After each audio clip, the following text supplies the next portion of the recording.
Hi everybody, my name is Dori-Hacohen. Most of you actually know me. And I'm here to talk to you today about giving in networking and negotiation. Also thought as adding value to others for fun and profit. So before I start giving you the actual content on networking and negotiation, I figured it might be useful to convince you why I'm a good person to talk about these things. So I've gotten my master's and bachelor's from University of Haifa in Israel, a PhD candidate here in CIIR, and I'm also founder of a company called O-Code, or Automated Controversy Detection, which won first place in the UMass Innovation Challenge recently. And I mention this because a lot of the things that made me successful so far in the things I've done are the exact things I'm going to be talking about today. And as part of my experience in the industry, which includes big names like IBM, Facebook, and Google, I've actually networked with and negotiated with people in these tech companies, these big tech companies, as well as in startups. And I have connections in both the US and the Israeli startup community. So all of those things really just to tell you why me and why this talk. And what I also want to add is that in my non-existent spare time, I read an insane amount of books about self-development that are based in research. And so everything I'm going to tell you today is backed by scientific papers about networking and negotiation. And I mention this because I sincerely believe that reading personal development without scientific backing is useless. And we're all scientists here, so all the more reason for me to back my words up with citations. There's also a handout sheet that I can pass around, actually. Here you go. Take one, pass it around. And I'll open with this quote. This is actually the only non-research thing you'll see in this entire talk. You can have everything in life you want if you will just help enough other people get what they want. And this phrase was uttered in like the 40s or the 30s by this sales guy, but it turned out that recent research bears this out. And this is kind of surprising, because this is the kind of useless bullshit that it sounds like one of those truisms that sounds good but isn't actually true. Turns out it's actually backed up by science. So most of this talk is based on an amazing book by Adam Grant, who's a professor at the Wharton Business School. And his book, Give and Take, introduced his own research as well as that of several others. And that is that there are three types of people in networks. So we are going to go to the next slide, presumably. There we go. The first type is takers. Takers are people who leave an interaction having more taken out than what they gave. Matchers are people who thrive on fairness. They expect to give and receive the same amount. So if you do them a favor, they're the kind of people who say, I owe you one.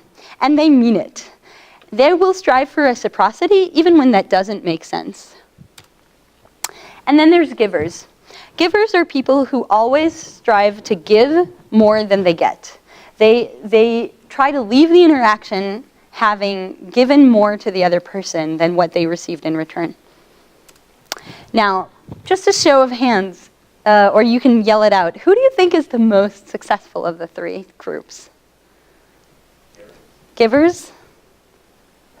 Matchers? Anybody else? Matchers? What do you think? All right. Who do you think is the least successful? Who says takers? Who says, yeah, takers? All right. Who says matchers? You think takers, all right. Who thinks matchers? Who thinks givers? Not so sure. All right. This is confusing, right? So the actual result is really surprising if you haven't heard it before. Givers actually end up both at the top and at the bottom of the success ladder. And takers and matchers are somewhere in the middle. They're sort of pretty much in between. And this is, you look at this and you're like, huh? How could that be? How could the givers be the most successful and the least successful? And it turns out it matters how they give.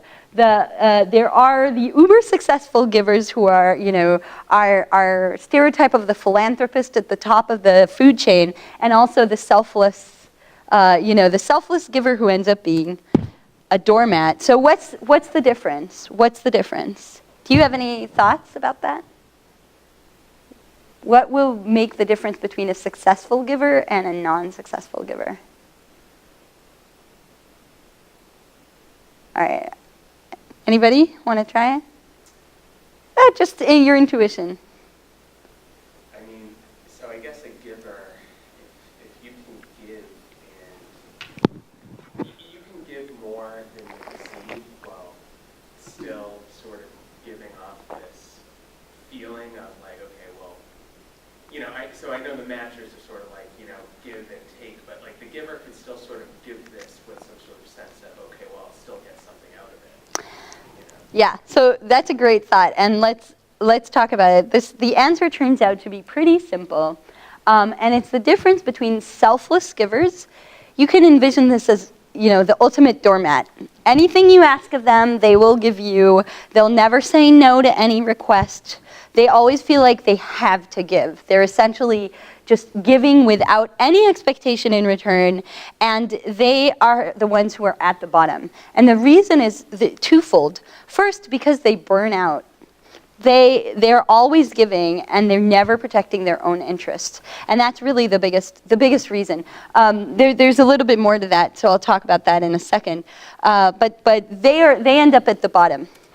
And the ones who are at the top are something that Adam Grant calls otherish givers. These are people who give to others, and they still give more, like you said, way more than they get. However, they also keep their own goals in mind while they give. So the difference is really subtle, but it turns out to be super crucial. And these are not matchers because they still give. The ratio of giving for otherish givers is about 5 to 1. 5 things given for every 1 thing taken. And that's an insane difference from a matcher who strives for the one-on-one type matching. So the real key here is to reframe your perspective of the world as not being a zero-sum game. The matchers, the takers, and even the selfless givers effectively default to the belief that the world is a zero-sum game. If I give you something, then it must cost me something. And that's true even for the selfless givers because they're giving to others and that costs them. And they never put any limits on that giving, so therefore they end up paying the cost. The otherish givers are the ones who take that and flip it on their head. If you believe that you can create value for other people and also help yourself at the same time, then that opens the possibility for giving and receiving without anybody being the loser of the exchange. That's exactly what otherish givers do. So here's a few things that otherish givers do, and I'll say this by way of example of this guy right here. This is a geek who considers his second language to be Klingon. He was also named by Forbes as #1 most connected person on the planet. This is Adam Rifkin. Adam Grant talks about him in his book. It's an amazing story, and if we have time at the end, I'll tell you more about this guy, but we might not. So, but all of these examples are things that Adam Rifkin does and otherish givers do. First of all, they give more.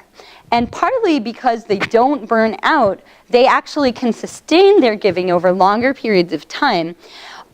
Because they also become more successful, they then have access to more resources which they can in turn continue to give. And so their giving actually ends up being more meaningful. Otherish givers are not afraid to ask for help. And this is huge because that's the difference between being the selfless giver who can say, I'll give to everybody, but when I need something, I'll just sit in a corner and be bummed about it. The otherish givers are able to ask for help, and because they've given so much to people in the past, especially to other givers and to matchers, people are thrilled and will go out of their way to give them the help that they want. This is kind of a funny thing. It's almost like the universe conspires for their success. And otherish givers are strategic. They give generously, but in ways that also protect themselves and their own interests. Giving doesn't mean you always say yes to every request. It actually can mean setting strong boundaries so that you're not overwhelmed and so that you're not constantly giving to takers and who could be taking advantage of you. And so you can actually protect yourself. Once you know that somebody's a taker, you can more easily say no to their requests or say yes in a way that protects your boundaries. Now, here's the part where the talk makes you look like this. Adam Grant wrote his book about networking, but my claim is actually that the same applies to negotiation. And you might be going like, huh? What? Isn't negotiation all about zero-sum games? So this is a provocative claim that's even less intuitive, but it turns out that if you stop seeing life as a zero-sum game, then you can see that you can be a giver even while negotiating and protecting your own interests. And effective negotiation can actually be seen as connecting with other people on a deeper level. Really the best way to have somebody happy with the end result of the negotiation and meet your needs is to meet theirs as well. And that goes back to that quote from the beginning. So one mindset shift I urge you to adopt is to think of life in general as little n negotiations. Every interaction with the world could be seen as a negotiation. With your advisor, with your boss, with your spouse or partner, with your kids or family members or friends, with sales rep on the phone. These are all little negotiations, and you can use those to practice your negotiation skills so that when it comes time for a big N negotiation, like your salary raise or a new job, you can actually be better prepared for that. So there's a lot of things behind this, this idea. This is based on a model called Getting More. This is actually what Google uses to train their employees in negotiation skills. It's just based on another Wharton Business School professor, just by chance. And there's a lot in that model to unpack, but I brought two main points for us to consider here. One is focus on your goals, and the other is it's not about you, but it's about them. Now, if you take those two sentences and you put them together, what do you get? Your goals are more important than you. Or when you say them, you mean the goals? No, them is the other person. Sorry, the other party. Thanks for the tip. I might need to correct that slide. So it's not about you, but about the other party. And then also focus on your goals. So if you put those two together, you essentially get... Yes. Yes. So that's part of the negotiation skills, to know what other people's needs are and to learn what they are. So what you end up getting is effectively the otherish giver, right? You focus on your goals and their goals, and that's how you succeed. And so even if you're not a natural giver, you can actually strive to giver values. And don't worry, I'll talk more about the negotiation nitty-gritty on how to actually put that into action. But you can strive to these giver values, even if that doesn't come naturally to you. You can strive to always leave an interaction having given more than you take. And as I mentioned, the givers' ratios tend to be 5 to 1. So if you're a matcher today, or maybe even a taker, strive to increase that ratio bit by bit until you reach that 5 to 1 ratio. And that might take a while. You don't have to start big, but just start with a little bit of that thinking of how can I help other people. And the beauty is that, like I said, one of the reasons the givers succeed is that other people, especially matchers, go out of their way to help them, to repay them for their help. You may have one question in mind. It's like, well, what can I give? depending on your situation, you may feel like you don't have much to give. And I'm going to give you some techniques that you can apply right away, starting today, in networking and in negotiation. And if you'd like more, check out the resource sheet or come talk to me after. There's a ton more that, for lack of time, I can't cover all of them today. So first and foremost, offer your expertise. Whoever you are in the world, there's always going to be something that you are really, really good at and other people aren't. So by teaching others, even while you yourself are still learning, you can actually give something extremely valuable to other people. And I don't believe anybody who will tell me they have no expertise, because even a high school student might be really, really good at something like building Lego models or cooking. And so whatever it is that you're good at, that's something that you can offer help to other people with. Ask people for help. And this is very counterintuitive. How come asking people for help is a giving technique? You might be going like, Shiri, what the hell? That's taking, isn't it? Well, depends. How do you ask? How are you asking for help? If you're thoughtful in the way that you ask, my rule of thumb is always assume that the person you're asking for help is 10 times busier than you. It doesn't matter if they're not in reality. Just pretend they are and treat them in that way. Be respectful of their time. Thank them. And here's the kicker. Follow up with your results after you ask them for help. That actually is an amazing way to give back. So the thing is, people don't realize, but people love to be asked for advice. And the only thing they love more than being asked for advice is being told their advice was great. So this is a way of adding value to people while still getting something that you need in return. This is a classic otherish giver technique.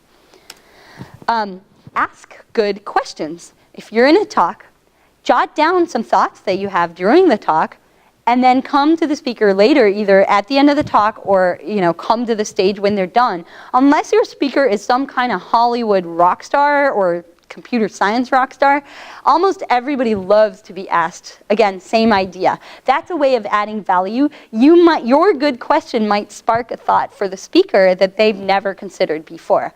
And so that would be a way of adding value. And yes, go talk to them at the end. Like I said, 99% of speakers in the world are going to be thrilled that somebody was interested enough in their talk to want to come talk to them. As for negotiation, here's a few techniques you can apply right away. Perspective taking. What is the other person thinking? Where are they coming from? If you take their perspective, you're more likely to be able to negotiate effectively because you can understand their needs better. Seek to get out of your own head and into their shoes. What are their needs? What are their hopes? What are their fears and dreams?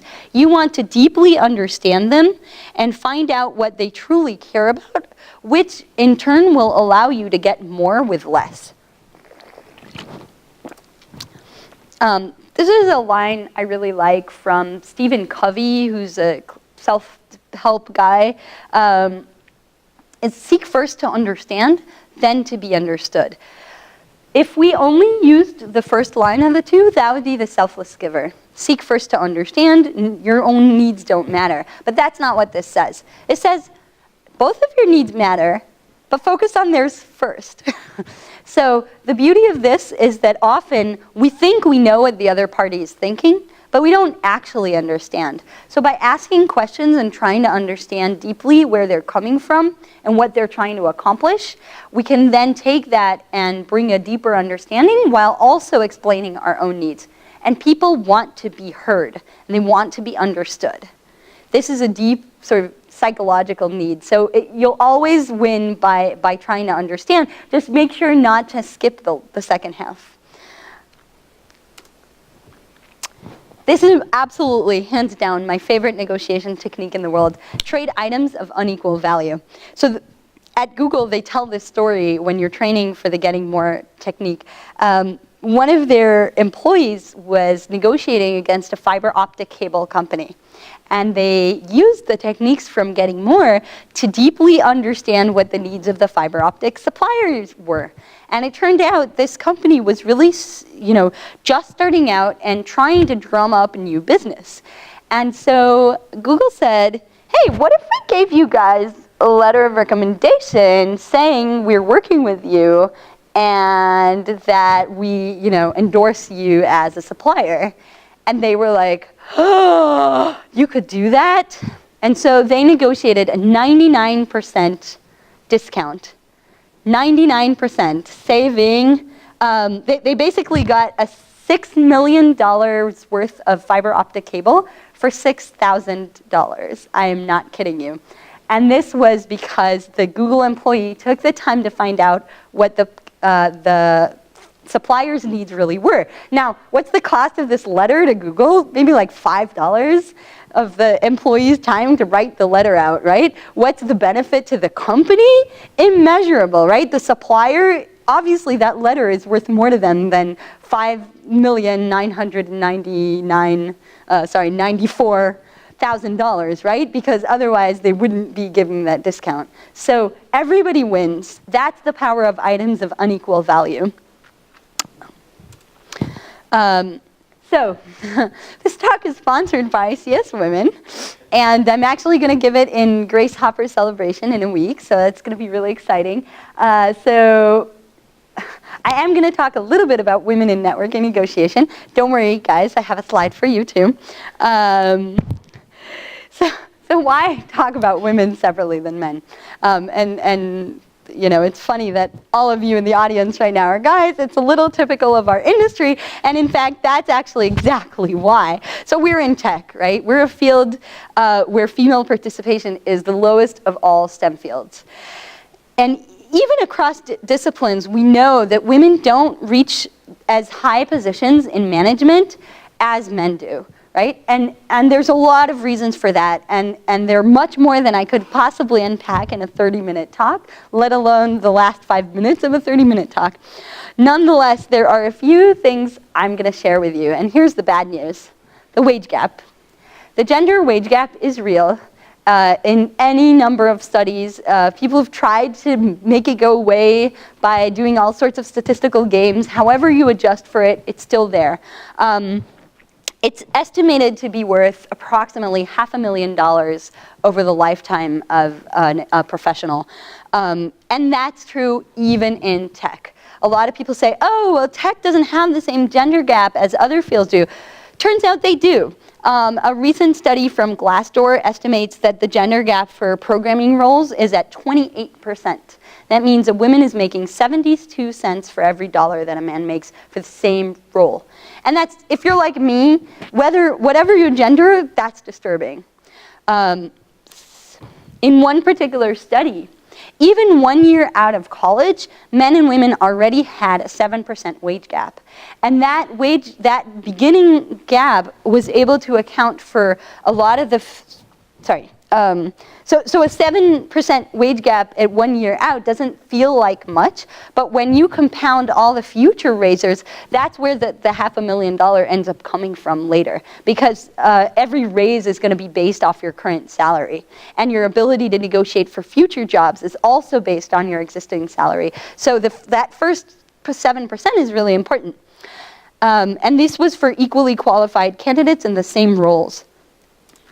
However, it turns out this 7% gap could be all but accounted for when you factored it in negotiation. So men and women were negotiating at different rates, and not all men negotiated, but 57% of the men negotiated and only 7% of the women did. And when you took that into account, that made the exact gap. So I'll also add that women are less likely to negotiate effectively if they negotiate at all. And this is not just the women's fault, right? Society has socialized us to see the world as less negotiable. And the real catch-22 is that even if women do negotiate, there's a real risk that they'll be penalized in a way that men won't necessarily be. And the reason for that is something called identity costs. So when women negotiate, they're perceived as being non-communal and stepping out of their gender role by asking for power in a way that's not loving and kind and caring for all people.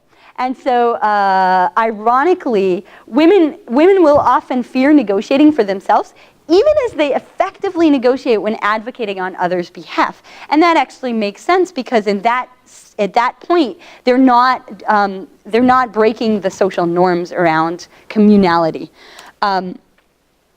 One more point here, women also have smaller networks that they utilize less effectively. Women's networks are deeper and smaller, where in contrast, men's tend to be broader but more shallow. And unfortunately, those are often the networks that generate the most value for people because of the strength of weak ties. And it's more to it that I can't get to for lack of time. Women also tend to be less likely to get sponsors. Not just mentors. Sponsors are people who actually advocate on your behalf as opposed to just give you advice. So we're here to fix this, but leverage the stereotypes to our advantage. So keep in mind, all the advice I gave you today is equally true for men and women, but women stand to gain more from it by putting it into action. So I'm going to skip this for a bit. I'm very careful about advising women by adhering to the biased rules. But nonetheless, the point to take away from this is that women can actually improve their skill set in both networking negotiation while utilizing the giver framework to be less in conflict with the stereotype and thus perhaps less penalized. And this is a hypothesis, not backed in data. So what should you take away from this talk? In the context of women should negotiate, and whether, regardless of your gender, you can be thoughtful of others' needs and still negotiate effectively. Men, you guys, you can help by encouraging the women around you to negotiate for their jobs and for their roles, and supporting them when they do. And by the way, that means even if a woman is negotiating on the other side of the bargaining table from you, keep into close consideration whether you would react the same way if that was a man. So I want to give you one thought in summary, and that is simply to give. Thanks a lot, and we don't have much time for questions, but if you have one or two, or we could take it outside.